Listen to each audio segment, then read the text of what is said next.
40 வயதில் நாய் குணம், 60 வயதில் பேய் குணம். தமிழ் மொழியில் உள்ள பழமொழிகள் ஒவ்வொன்றும் வாழ்வின் ஆழ்ந்த தத்துவங்களை கொண்டவை. அந்த வகையில் மனிதனின் வயது முதிர்ச்சியையும் அந்தந்த பருவத்தில் ஏற்படும் மனநிலை மாற்றங்களையும் விவரிக்கும் ஒரு சுவாரஸ்யமான பழமொழி இது. சாதாரணமாக கேட்டால் இது கேலி செய்வது போல தோன்றினாலும் இதன் உட்பொருள் மிகவும் அர்த்தமுள்ளது. 40 வயதில் நாய் குணம், நாவன்மை மற்றும் விசுவாசம்.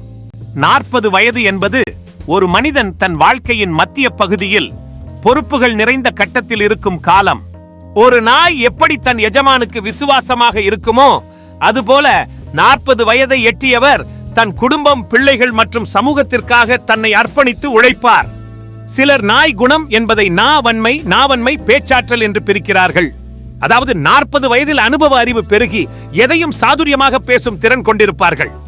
வீட்டை பாதுகாக்கும் நாயைப் போல தன் குடும்பத்தின் பொருளாதாரத்தையும் எதிர்காலத்தையும் பாதுகாப்பதில் மிகுந்த விழிப்புடன் இருப்பார்கள்.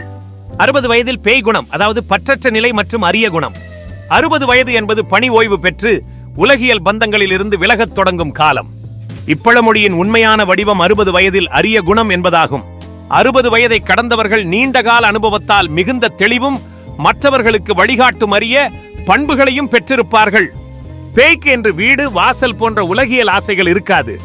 அதுபோல 60 வயதில் மனிதன் யான், எனது என்ற அகந்தையை விட்டு பற்றற்ற நிலைக்கு வந்தடைய வேண்டும் என்ற தத்துவத்தை இது குறிக்கிறது. முதுமையில் உடல் தளர்ந்தாலும் அனுபவத்தால் அவர்களின் மூளை பேய் வேகத்தில் வேலை செய்யும். இதையே 60 வயதில் பேய் குணம் என்று முன்னோர்கள் குறிப்பிட்டனர்.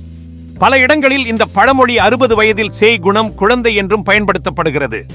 அதாவது வயது முதிர்ந்தவர்கள் குழந்தைகளைப் போல மென்மையான மனதுடையவர்களாகவும் பிறரின் அரவணைப்பை எதிர்பார்ப்பவர்களாகவும் மாறுவார்கள் என்பதை குறிக்கிறது. இப்பழமொழி மனிதர்களை குறை சொல்வதற்காக உருவானது அல்ல. 40 வயதில் பொறுப்புணர்வோடும் 60 வயதில் பக்குவப்பட்ட ஞானத்தோடும் வாழ வேண்டும் என்பதை நமக்கு அறிவுறுத்துகிறது. அனுபவமே ஒரு மனிதனை சிறந்த ஆளுமையாக மாற்றுகிறது என்பதற்கு இந்த பழமொழியே சான்று.